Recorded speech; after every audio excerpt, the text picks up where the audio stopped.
Hell yeah, motherfuckers. Arsenic Addiction right there with Tomb of Sleep. I fucking love them so much. Hell yeah.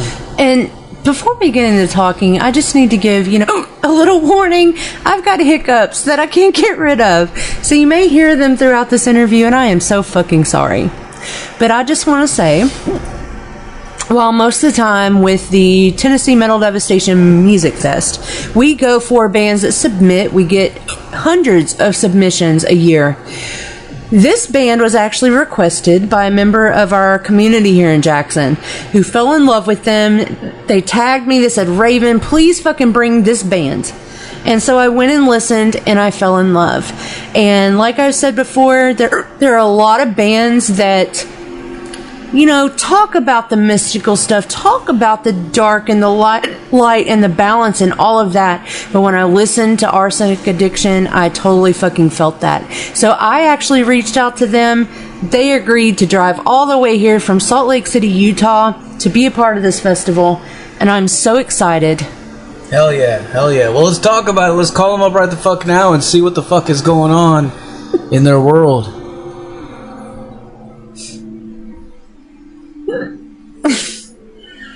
What the fuck? I'm so sorry for hiccups, you guys. We're doing Zoom, so I'm not sure. I always forget how you're supposed to tell when people join the room. They'll pop up.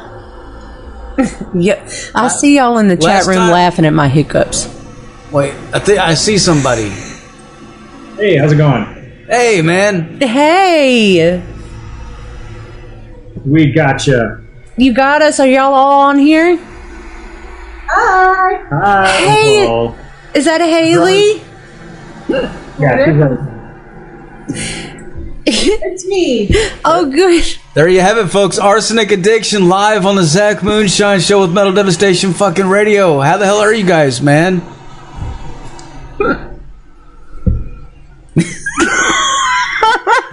You guys, I am so sorry. I have the hiccups, and I can't get rid of them. You're fine. I'm really sorry. We're really glad to have you guys. We're such we're such huge fans. We really are. Thank you. So how are you guys? How have you been doing? What have you guys been up to? We have been writing and recording in the studio. So that's where most of our time and energy has gone the past few months, actually. Hell yeah! So you guys are working on a new record? We sure are. Any is there a tentative date yet, or is that still way too far out?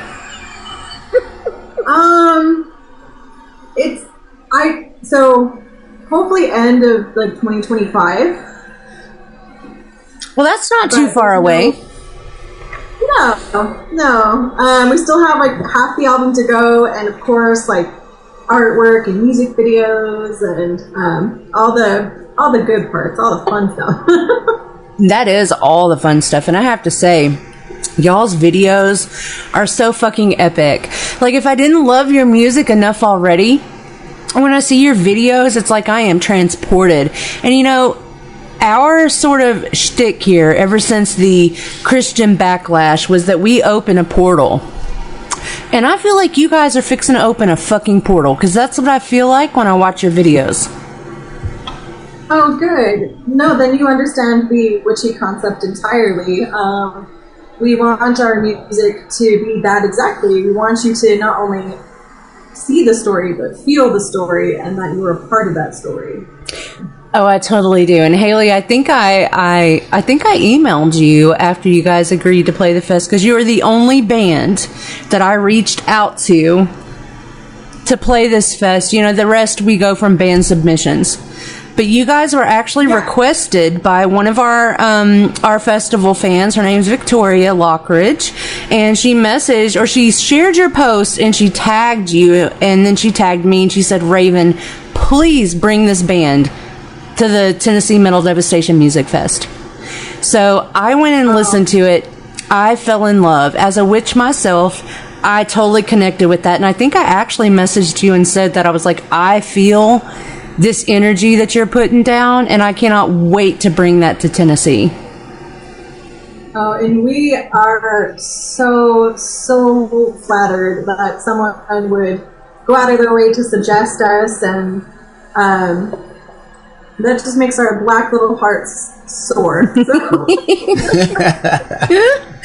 I love it. The video to Tomb of Sleep just really gets me.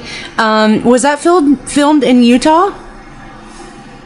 It was. Actually, all of our videos are filmed in Utah. We are so lucky to be surrounded just by so many different kinds of beautiful landscape that just feel otherworldly. So I really have to credit most of our videos' beauty to Utah. So it is a beauty. I didn't create it to enjoy it. So I've never been to Utah, sadly, but I do hope to someday.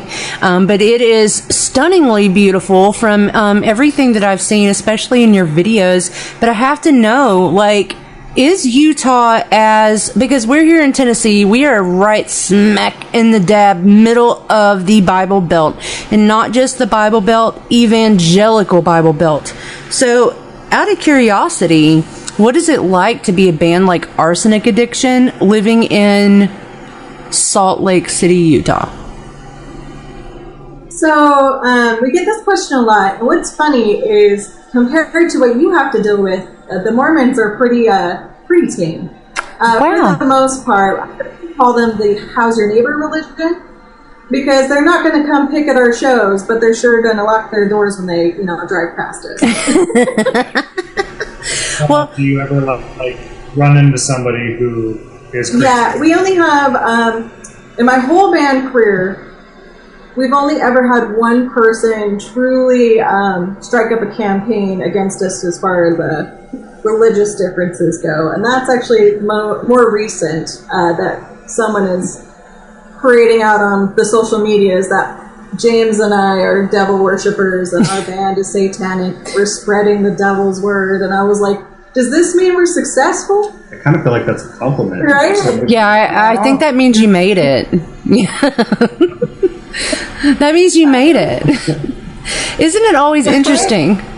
It's always interesting that Christians believe that maybe people that don't adhere to their religion somehow worship Satan when that's literally a Christian concept.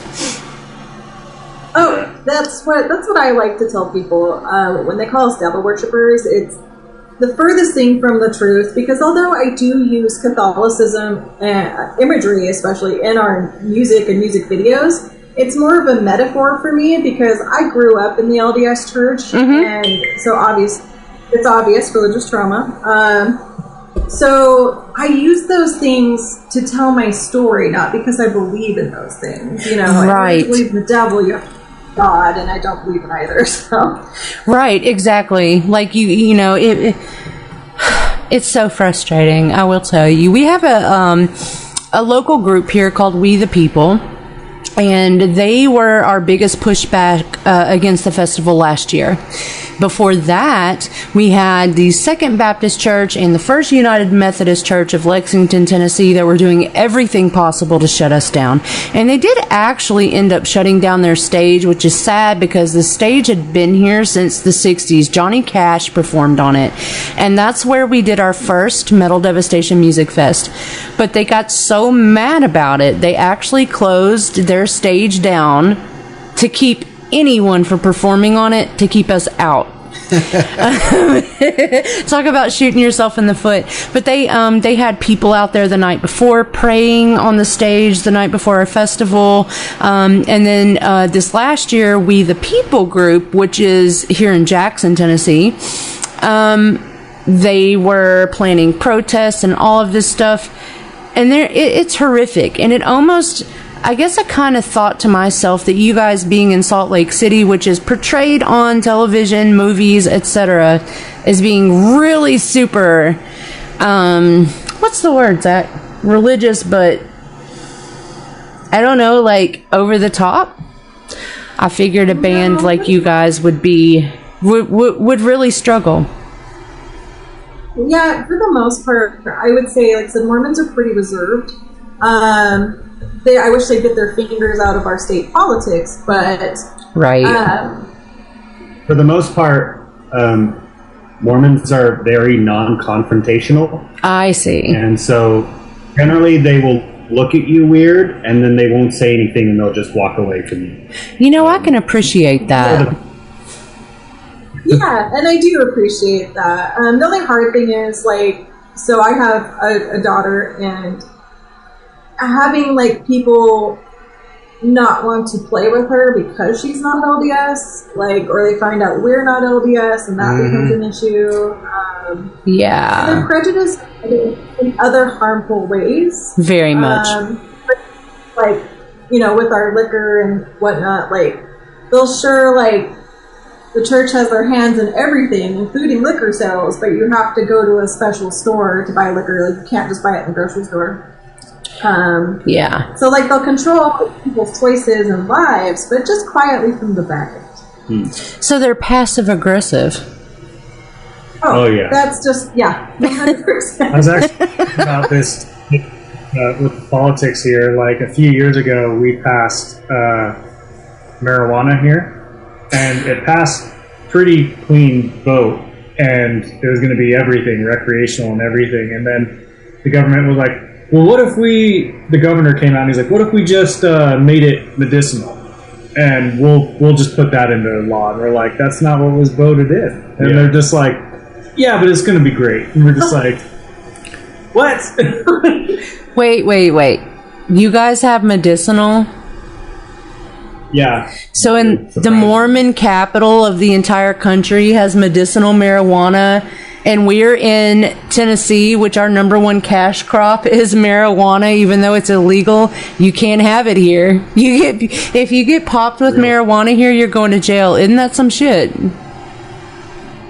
I was actually, a few years back, I was in Memphis, and I was very surprised at how prominent the Christian community is there. Oh, yeah. In comparison, because being from Utah, you know, we, like, our motto when you drive into the state is life elevated, and we always joke that it's life regulated. Yeah. And, but when I flew in on a Sunday into Memphis and wanted to get something to eat, and it was like 9 o'clock, and we couldn't find anything. Everything was closed. I was like, holy cow. And like somebody just told me, at least everything closes. Like here, there's some stuff that's closed on Sundays, and it's definitely gotten better, but I was blown away. I'm like, we have to find a McDonald's somewhere. I'm starving. Right. The airport was a ghost town. I'm like, this. Well, Jackson, I will say Jackson is not that bad. Like Jackson, as far as compared to the rest of the state and a lot of the surrounding cities and counties, this area where we're at is actually pretty progressive. Well, sort of. We can't have strip clubs here because there's a law that you can't have liquor around naked women. So none of the strip clubs survive. No, but you can go to a store after midnight. You can get something to eat. I mean, but you can't buy liquor before noon on Sunday. You can't? No. Not before noon. But you can get it afternoon. Afternoon. You can only get it after church, you guys. Yeah, that's kind of how it is here. Monday or Saturday, not on the Lord.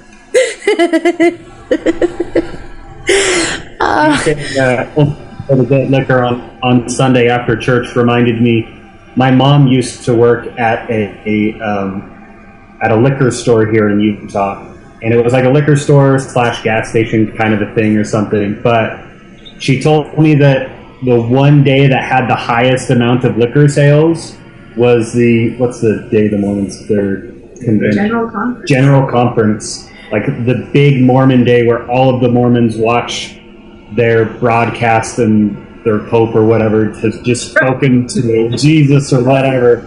I don't know. What the hell?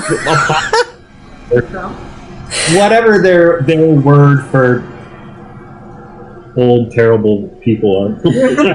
I've never heard of that. That was always the day that she had the most sales in alcohol was General Conference Day. Oh my God. You guys, I have a Mormon question. Yeah. I have a Mormon question. Is it true that Mormons wear special underwear? That is not the question I thought you were going to ask. I gotta know. No, Yeah, no, the Jesus jammies are a real thing. yeah, they are real. They're real? They are real, and they are very sensitive about their Jesus jams. Jesus jammies? Yeah. But for modesty, they wear them under their clothes as like a guideline. I'm sorry. Modesty. I just snorted and I'm so sorry. But yeah, so it's for modesty. And then the other thing I always thought was weird, because like I said, I grew up LDS, was like on the Jesus jammies, there's like symbols over the nipples. What? Really? Yeah.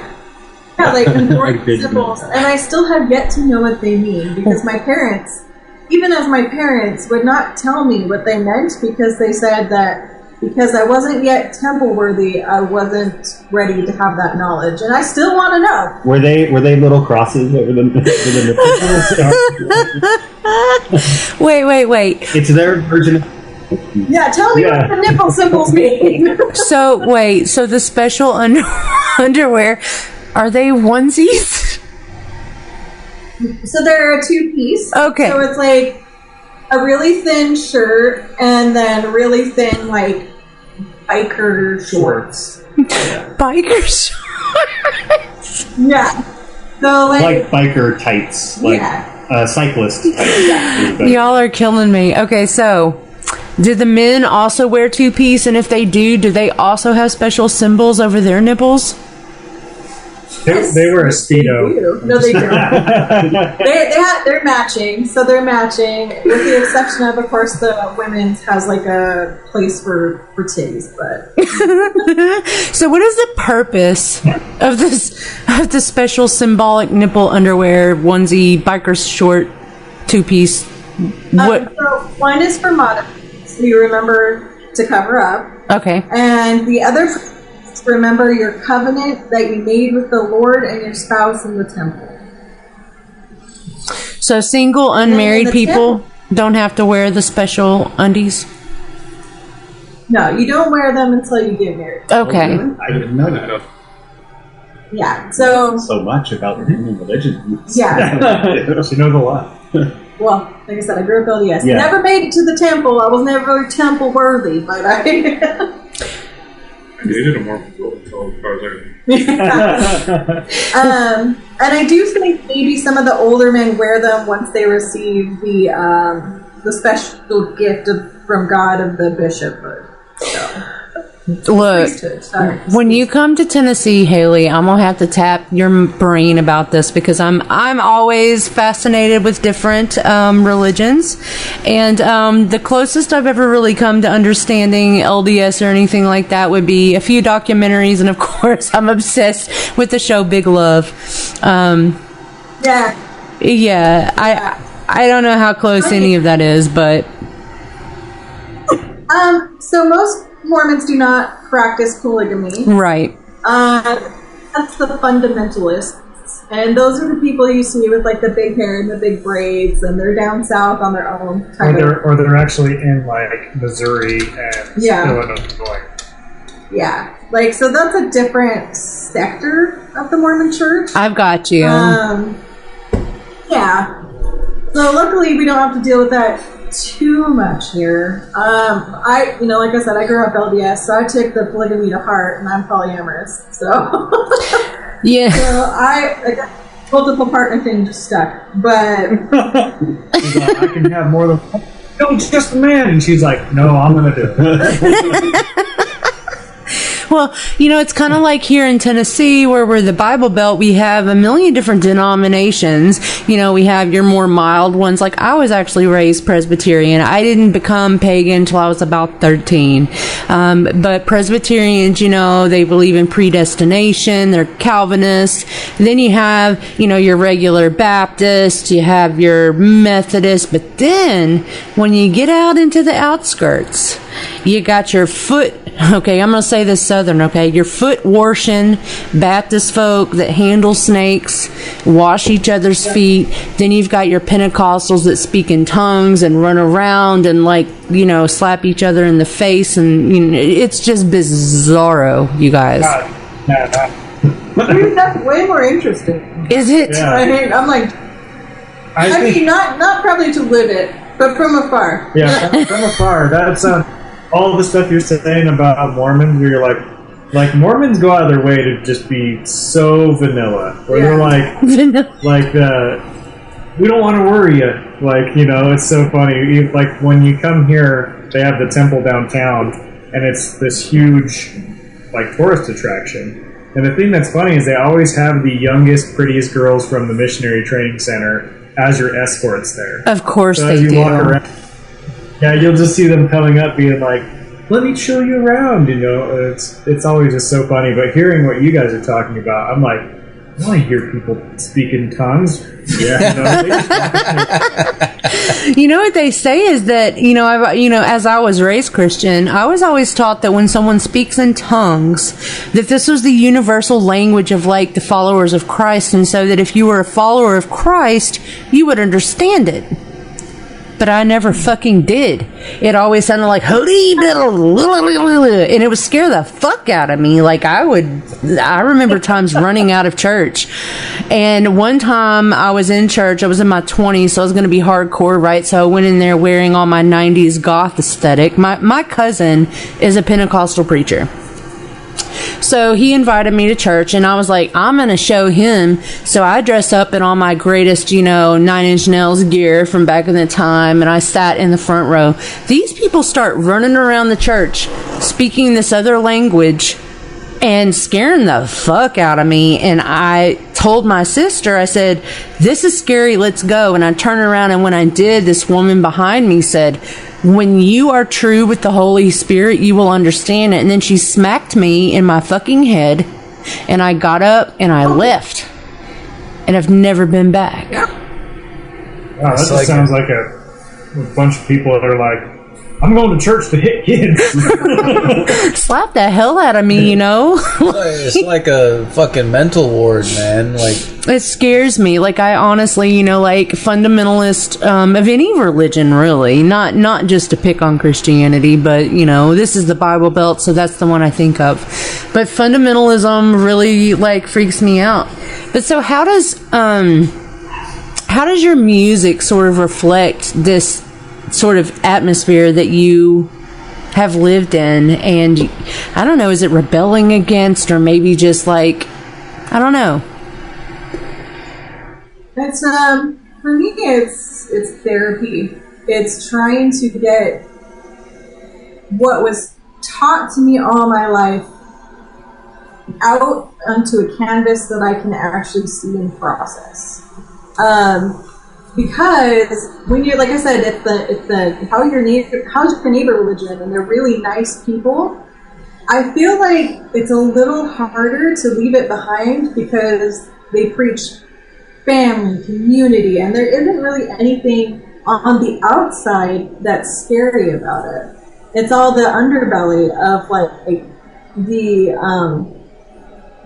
child abuse they cover up, or the fact that they're, you know, I remember my bishop talking to me about masturbation, you know, and I'm a child alone in a room with a grown man.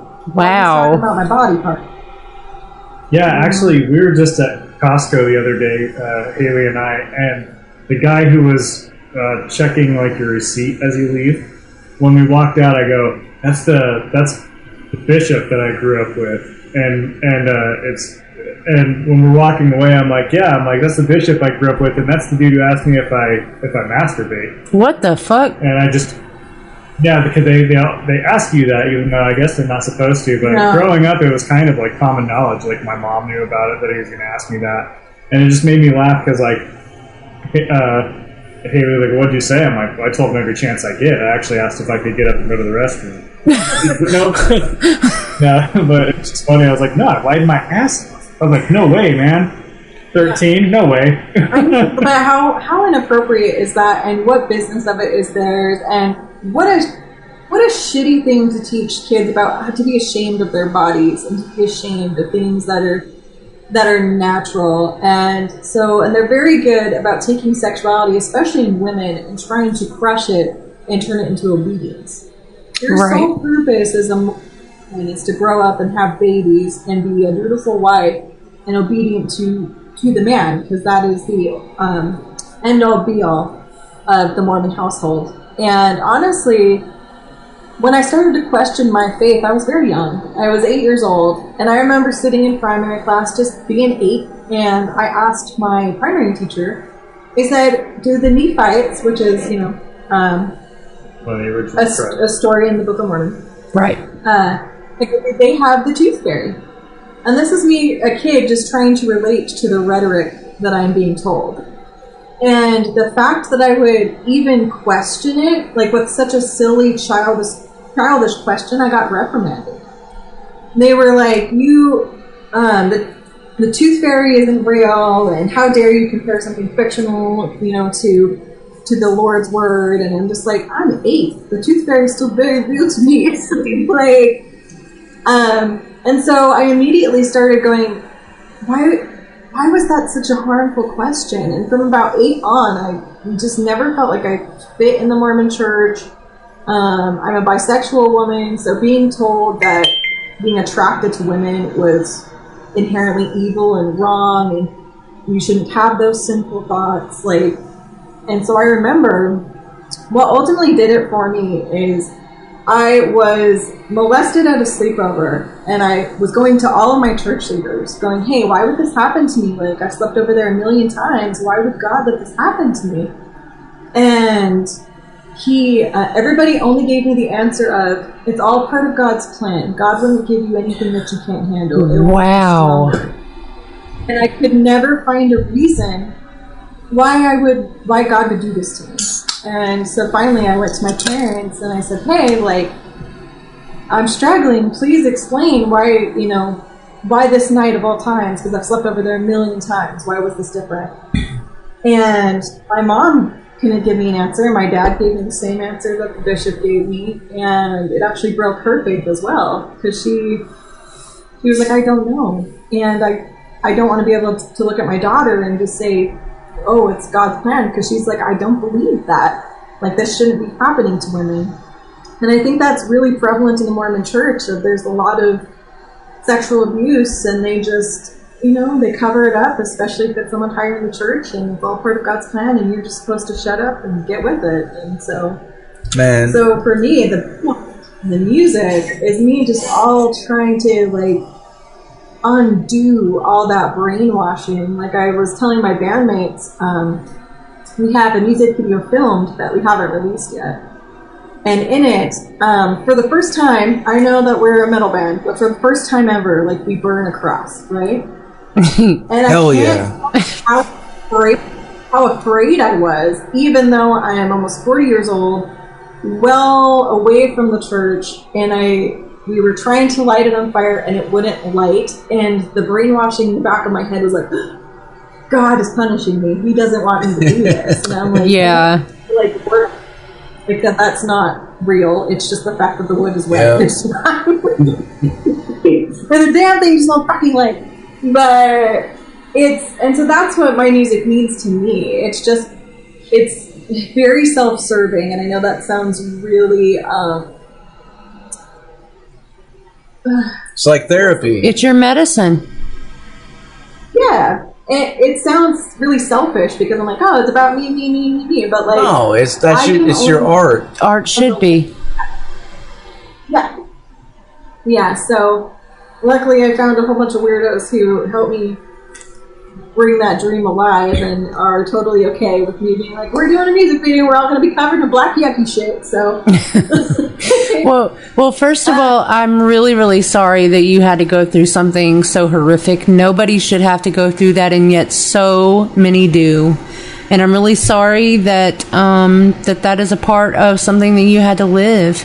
And I think it makes me so fucking mad, because every time all kinds of shit like that, they're always, it's God's plan. It's God's plan. Motherfucker, no. But Yeah. when the that's a tables really are turned, big part of- they don't say that shit. Like whenever. big part of like I Yeah. is just repressing the sexual abuse and then repressing sexual feelings in general, so that it's easier to take advantage of people in that sort of way. So it's very much, because I've been listening to a lot of podcasts about like cults and stuff, and it's stupid how many times that kind of cult mindset comes into it. And so the similarities are there pretty clear with stuff like that. Well, I think that, speaking as a woman who, was raised Presbyterian, but whose father's side of the family was evangelical, there was a lot of, not sexual abuse for me, but a lot of, lock your books outside, you can't listen to that music, there was a lot of mind fuckery that went on, and I just want to say that y'all's music, when I heard it and I saw the visuals of the video and whatnot, I felt such a connection. So I just want to say that what you guys are doing is really connecting to people like me who have been through religious trauma, and it's beautiful and it's amazing, and just thank you guys for being ballsy enough to put that shit out there. Speak, That's a lot. man. You bring up the videos. You guys have been talking about these videos a lot throughout this whole interview, and I keep thinking about that because that was one of the biggest things that I. Whenever Raven was checking you guys out, and she was like, "Zach, come here, you got to check this out." And I was standing there in the office, and we'd watch it together, and I was like, "What the fuck?" But my first thoughts, I'm not gonna lie, man. My first thoughts were like, we probably can't afford this fucking band, man, because this shit is like, these guys, because the videos look fucking huge. Like, it looks like that the production, the quality, everything about it, it's like, it's up there. I mean, that's like, you guys are doing shit that's like, I don't know, Behemoth fucking level type shit, with the theatrics and all that stuff on the videos. So I wanted to ask about the videos. Like, how did you guys pull that off? Like, how did you get all that together? Was it? Thank you first and foremost, You're because welcome. that was the goal. And Behemoth is like one of my favorite bands in the entire world. So you just made me so happy. Yes.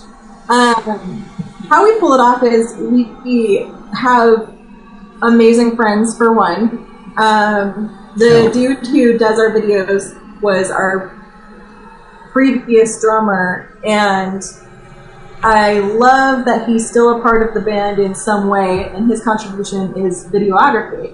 So he films it and makes it beautiful, and myself and my band members, we all do our own makeup and our own costumes, and put in all the hard work for it. So for instance, Mary Immaculate, it will come to no surprise that we couldn't find a church who would let us film. Of course. Because of the content of our music. So we found a church that was in between converting from a church into a wedding reception center. And so the building was completely torn apart.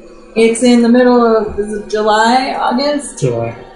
It's 100 degrees outside. It's like 103 degrees inside because there's no air conditioning. Oh no. And then we have those neon lights throughout the entire place, and my poor band, we're all just literally stepping outside and drinking water and Gatorade and stepping back in and trying not to let our makeup melt off. And You had to step outside to cool off. That's how cool it was. You have to Yeah. step out in 100 degrees. Yeah. That's a cool Well, yeah, you guys were but wearing crazy costumes in that video, like really heavy fabric. So many layers. I mean, if I could take a second, though, to just point out, I think a big part of the way the band looks is the fact that we all have our room to be, like, creative and expressive in our own way, but a lot of it comes down to James and Haley kind of really pinpointing the aesthetic they want everything to look. So Haley's kind of the creative mind behind the aesthetic of all of the stuff, and she comes to us and says, "This is how I want it to look. These are your guidelines for how the costume should look." And then she said, "Now go forth and make your costumes." And so a lot of the, like, I give a lot of credit to how professional, because having things look and sound professional really comes down to consistency of the aesthetic and stuff like that. And Absolutely. So I give a to Haley for like being the one to maintain that consistency. And then also James just puts so much work into trying to make that vision of Haley's come true, you know. So well, I love that. Are just seeing our costumes and showing up and trying to have a good attitude about the 103 degrees. But yeah, for the most part, like, it's thanks to James and Haley that this stuff looks so good and actually gets pulled off, you know. So you guys can't see it right now, but I have a knife. He has to say that. But it's actually funny that I'll compare the two that they've mentioned, Mary Immaculate and the one that you mentioned, Tomb of Sleep. I feel so bad because the band is... I love my band. They're all such good sports. When we did Tomb of Sleep, it was actually a happy accident where we were going to go shoot. It was snowing its balls off. I mean, we went up and it looked like Christmas. Like, yeah. It was... We went back down to this area we drove by, and they had done a controlled burn on the pine needles on the ground, so the ground was all black. That was perfect. Yeah, so we're like, oh, this is great, but it was still really cold, and we shot all day, and the band, our videographer and director, Brian Medeiros, our friend Mercedes, they were all just freezing. Everyone's freezing. So I thought, well, we'll do this shoot of Mary Immaculate inside, and it'll be in a church, and it'll be fine. So I took them from freezing to, like, heat stroke. And I still have, like, happy medium of, like, one day we'll shoot a music video that everyone's like, that was great. The newest one was kind of like... Oh, yeah, the newest one turned out pretty good. Yeah. That was the most temperate weather we've ever shot it. Yeah. True, but no one's seen that video yet. Well, Tomb of Sleep... Oh, go ahead. No, go ahead. I love Tomb of Sleep. Go ahead. Tomb of Sleep actually has one of my favorite memories of shooting a music video. Because in the music video, you know, I'm entirely covered in blood. But the thing about doing everything DIY, and you don't always remember things. So I didn't remember how I was going to get out of the blood once it was all over me. Oh, no. Like, we're in the Uintas, and we're pretty much shooting off the side of the road, and I am absolutely covered in blood at this point. And my bass player at the time was nice enough to be like, hey, I brought this thermos full of tea, you can mix it with the water you have so it's not absolutely freezing, and then you can try and get it off of you. So I also wore nude underwear, so once I got everything completely soaking wet, I was just naked. And these, like, people pulled over to the side of the road to see what we were doing, and I was just like, just bloody naked lady here, nothing to see. The best part is, the people that pulled up, everyone's coming up to get Christmas trees, because it's like November, like late November. So these poor people were coming to get a Christmas tree, I think. And bloody naked lady. They saw a bloody naked scary lady. And they literally... Thinking of Fall Kitchen, we were shooting up in the mountains during that same time of year. Yeah. Yeah.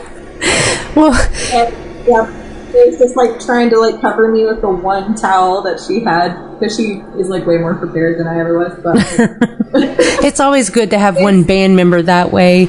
But not to interrupt you guys, but apparently Zoom is getting ready to cut us off. So I wanted to give you a chance to tell everybody what they can expect from you at Metal Devastation Music Fest this year, and anything else you want to let everybody know before we get so rudely cut off. Well, I have to say that please expect lots of theatrics. We like to take our ritual on the road with us, so we hope that everyone will come on down and check it out and be a part of it. Yes. we will definitely be bringing merch of vinyls, hoodies, stickers, Hell yeah. multiple t-shirts. We love merch. And we are currently, like I said, working on our new album, so there won't be any new music yet, but please check out our most recent album, which is called XIX. It's available on streaming services everywhere. It's Bandcamp Friday, so please go and help us get to Tennessee a little easier by purchasing our merch. I bought your guys' album today. Yeah, on got it Bandcamp, today. As a matter of fact. Yeah. Digital. Thank you so much. Listen, you guys, we are huge fans, and I can't express enough how excited we already have you here. And we know we're a small fest, but we have a big heart, and we're doing things to bring metal to this area, and it means the world to us to have you here. And before we let you go tonight, would you guys be willing to make a tag for us? Yeah. Sure. All right, whenever you're ready, say something like, "This is Arsenic Addiction, and you're listening to Metal Devastation Radio." This is Arsenic Addiction, and you're listening to Metal Devastation Radio. Hell yeah. That was perfect, you guys. Can't wait to see you guys live. Cannot wait to meet you. Can't wait to hang out with you. So excited. It's going to be awesome. We're going to have a great time. Thank you so much for having us. We are so stoked, and thank you for bringing us on the bill. Absolutely. Absolutely. It's an honor to have you, and we hope you have a great weekend, and we will see you in 4 weeks and 1 day. Awesome. See you then. Thank you. Thank you, guys. Catch you later. Bye-bye.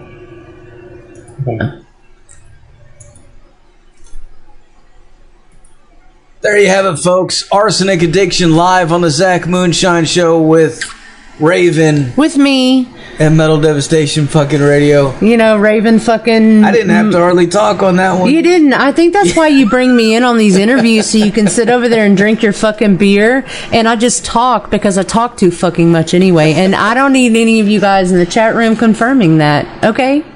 I love y'all. No, that was really cool. It was a great interview. I'm a huge fan. Actually, it was, I mean, I was listening to so much of what they were saying, and so much of that hit home. They go through a lot the same in Utah Yeah. that we do here in Tennessee, just in a different way.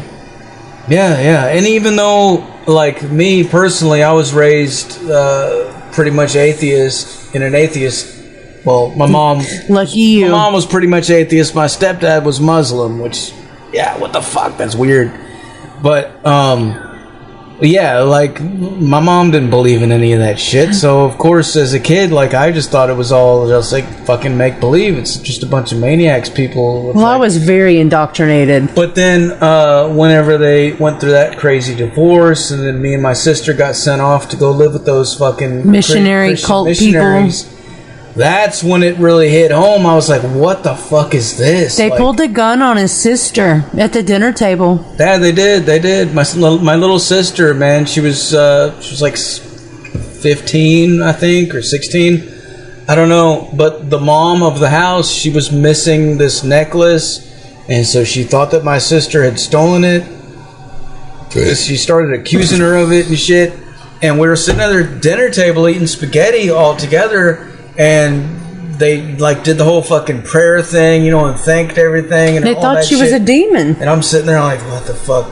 And then all of a sudden, that woman's like starts freaking out, accusing her of stealing this necklace, and she pulls a loaded gun out of her purse and points it right at my sister's fucking face, right in front of me.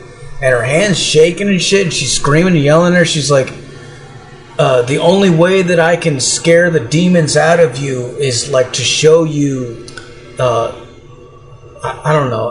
I can't remember exactly what word she was using. But a gun was pulled on this teenage girl. I have to show you true violence to scare the devil out of you. Like, how fucked up is And that? How do you come back My sister from was that? sitting there crying, and their kids, like they had toddlers and younger children there too, and that everybody was crying.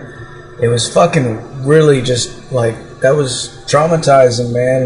And immediately I was like, yeah, I'm going to work 3 jobs, save every fucking paycheck I get, and I'm moving out of this motherfucker. As soon as I got enough money, I'm out. And I did. I went back to Phoenix, Arizona, and went to a fucking Marilyn Manson concert. Watched the Antichrist Superstar fucking thing. Everything fucking, just felt clean again. And that's around the time we met, wasn't it? Yeah, not long after that, I came back from Arizona to. It would be like 96 or 97. Yeah. Yep. But anyway, enough babbling about that fucking bullshit, because you guys don't. Let's play some more Arsenic Addiction. Let's listen to some more Arsenic Addiction, because we want to get ready for this shit. You guys are going to see this band live on the stage. You're going to love them. Doing their thing, opening up a new kind of portal. This is a different kind of portal. Not the same kind of portal that Summoner's Circle opens. Not the triangle portal that Illusion of Fate is preparing to open. This is an authentic witchy portal. It's a different one. It's salty from the Salt Lake. It's salty. A salty portal. A salty portal. Wait, this feels sus. What? Is that what my kids say now when they say sus? Let's just play this. Play the fucking song. music. What the fuck?